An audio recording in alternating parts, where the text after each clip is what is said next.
And welcome back. This is our third video in this short series. We're going to give you 2 or 3 questions every single time we meet. Things that kind of all go around the same issue. We won't be jumping all around the board, okay? They're going around the same issue, and they're questions which we have picked out because we believe they are deliberately written in such a way as to confuse you. Even if you know the answer, the way the question is put together is deliberately done. At least I believe, after a lifetime in the industry, I believe it's deliberately done to confuse you. So I'm trying to help you out here, okay? Now, we don't have time in these short videos to answer every question on your test. Depending upon what state you're in, there'll be any place between 75 and 125 questions. Your state board has hundreds of questions in their test bank. They're going to just randomly pull them out, kind of like lottery numbers. You never know what's coming. If you want every question, be sure to get our book. It has every question, plus the answers, whether you're a barber, cosmetologist, esthetician, or nail technician. Give us a call if you have more questions, 760-534-4434. But let's dig right into the couple of questions for today's video. Okay? The state loves to ask questions which are worded so precisely to guide you down the wrong path. One of their favorite areas is, what services should you simply not perform any further, and what services should you recommend a doctor? Now, you can't demand anybody go to a doctor, but there are certain things you should stop the service and just tell them to come back later. Other things, stop the service and go to a doctor. Okay? For example, if your client wants to have his or her hair bleached blonde and they have a bad sunburn, you're not going to go to a doctor, but you're also not going to put bleach on the sunburn, correct? I mean, just common sense. I used to run a spa in Hawaii, and a young man came in one day with a fairly intense sunburn on his back. He wanted to have his back waxed, and we told him, no, we're not going to put hot wax and rip the hair off your sunburn. It wasn't a 3rd-degree burn requiring a doctor, but you wouldn't want to put hot wax. So you must differentiate in the real world and on your test between things that require a doctor and things that just require not doing the service today. So let's take a couple of specific word-for-word state board exam questions, because that's what these are, word for word. The first question says, which of the following should not, and there's that word again, which of the following should not most likely be referred to a physician? Scabies, tinea, pityriasis steatoides, or pityriasis. Which one of the following would you likely not refer to a physician? Scabies, tinea, pityriasis steatoides, or pityriasis. Let's take a look at them. Scabies is a mite. It's a bug that digs a hole under your skin and she lays her eggs. When the eggs hatch under your skin, the babies will dig their way out and they will make you insanely itchy and you will scratch until you bleed, then they will escape. But because you now have dozens of spots bleeding, you are prone to infection. So if your client has scabies, you should stop the service and recommend they go to a doctor. There is no way you're getting rid of scabies without a physician's assistant. It's a long process. I'm not going to bother going into it now. I know firsthand because I caught it, okay, from one of my customers. That's how you get it.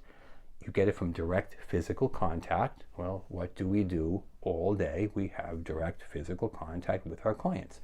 Scabies for sure requires a doctor. The next one is tinea. Tinea is the fancy medical term for mold or fungus. Fungus or mold can get any place on your body from the top of your head to the bottom of your feet. And it has very fancy names: tinea pedis on your feet, tinea capitis on your head. When you see the word tinea or fungus or mold, it's all the same thing. Stop the service, refer them to a doctor. A, it's very contagious. You don't want to catch it and spread it to your clients. B, you're not getting rid of it without a doctor's assistance. The third one said pityriasis steatoides. Pityriasis is dandruff, which is dead, dry skin. Pityriasis steatoides is a very particular, nasty kind of dandruff where oily cells build up on your scalp, and then bacteria finds a home in it. So now you have bacteria living in the dandruff. So technically it's not the dandruff requiring a doctor, it's the bacteria living in the dandruff. Pityriasis steatoides. And if you don't believe these things will be on your test, well, you haven't taken your test yet. Because those of you who did take your test, you have seen these words before. Finally, pityriasis. Pityriasis by itself is simply dandruff. It doesn't require a doctor. You can go get Head and Shoulders or Selsun Blue, even stronger, and cure the problem. Now the next question. Which of the following should likely be referred to a physician? So the prior question said which should probably not be referred to a physician.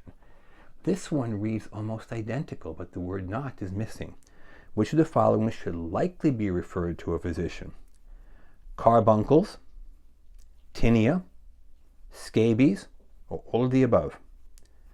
Carbuncles, tinea, scabies, all of the above. Well, as we spoke about a couple of minutes ago, okay, tinea is also called ringworm. It's a fungal infection. Very, very easy to catch, very difficult to get rid of. It requires an antifungal prescription from the doctor. Carbuncles and furuncles, they are infected hair follicles with bacteria. If you have one infected hair follicle from bacteria, it is called a furuncle. If it spreads to more than one, it is called a carbuncle. Whether it's 1 or 1,000, you are not getting rid of a bacterial infection without an antibiotic. So you'll go to the doctor. Scabies, we just discussed again. The itch mite burrows a hole under your skin and lays its eggs. It requires a doctor. So the question says, which of the following should likely be referred to a physician or healthcare provider? And the answer is carbuncles, tinea, scabies, all of the above. Big difference in referring to a doctor and simply refusing to continue with the service. Now, finally, the word abrasions. It's a catch-all term. What do you do if your client has abrasions on their skin? As I said, abrasions could mean anything from scratching their head a lot to sunburn, mosquito bites, scratching from brushing and combing.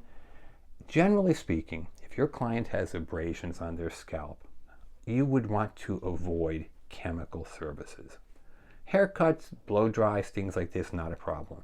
If your client has abrasions, generally you want to discontinue or postpone the service. It doesn't require a doctor.